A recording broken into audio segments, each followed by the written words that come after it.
guys, pupunta kami ngayon sa family doctor. Kasama si paring JR. Samahan niya ako dito mag-register sa family doctor kasi kailangan ng family doctor dito. Para in case of emergency, may matatakbuhan kasi hindi pwede dito na walk-in ka lang, hindi ka entertain sa hospital. So dito na kami.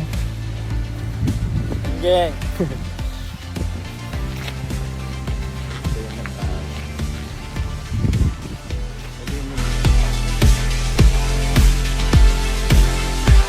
Yun nga pala yung clinic na pinuntahan namin, yung Brantford West Medical Center. Walk-in clinic siya. Galing na kami sa loob. Finally nakakuha na ako ng family doctor sa tulong ni paring JR kasi na-refer niya ako dun eh. And then first step is pinag-blood test ako ng ng doktor kasi starting from now is considered as patient na ako.